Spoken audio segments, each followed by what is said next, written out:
बिहार में चुनाव का समय चल रहा है तो आपको ये चीजें ध्यान रखना पड़ेगा।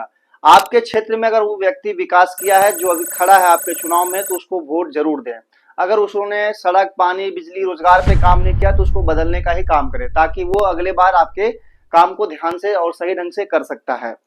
कई बार जाति धर्म के नाम पर लोग वोट दे देते हैं तो उससे आपका ही नुकसान है, क्योंकि उसको पता है भाई ये जाति धर्म के नाम पर चुनाव जीत जाएगा और फिर आपके ऊपर काम धंधा, आपके क्षेत्र का विकास नहीं कर पाएगा। दूसरी बात ध्यान रखना है, अगर आपका क्षेत्र में वो व्यक्ति आपसे जुड़ा है और आपके मुद्दों की बात करता है तो उसको वोट देना चाहिए, नहीं तो आपको बदल देना चाहिए। तो ये सब चीजें आप अगर ध्यान रखोगे तो आपका भविष्य में विकास जरूर होगा और आपका जीवन जरूर बदलेगा।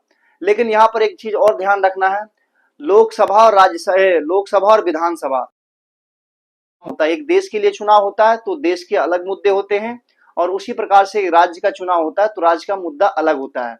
जैसे कि बिहार में चुनाव हो रहा है तो मुख्यमंत्री का चुनाव हो रहा है तो बिहार के मुद्दों पे ही बात करना है, ना कि देश की बात के मुद्दों को ध्यान में रखते हुए वोट देना है। क्योंकि आपका क्षेत्र का विकास वो मुख्यमंत्री करेगा, ना कि प्रधानमंत्री करने आएगा। तो उस क्षेत्र का विकास मुख्यमंत्री की जिम्मेदारी बनती है।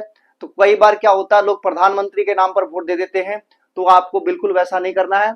आपके क्षेत्र में जो व्यक्ति काम किया उसी को वोट देना है, वही विधायक को वोट देना है, और वही मुखिया सरपंच जो चुनाव होते हैं सबका अपना अपना एक कार्य करने का दायरा क्षेत्र बना हुआ है, तो उसको ध्यान में रख के वोट करना है।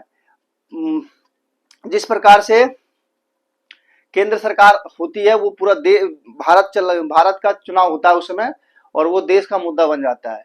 लेकिन अगर एक विधानसभा का चुनाव होता है तो उस राज्य की मुद्दा होती है, वहां की समस्या को ध्यान में रखकर आपको वोट देना है।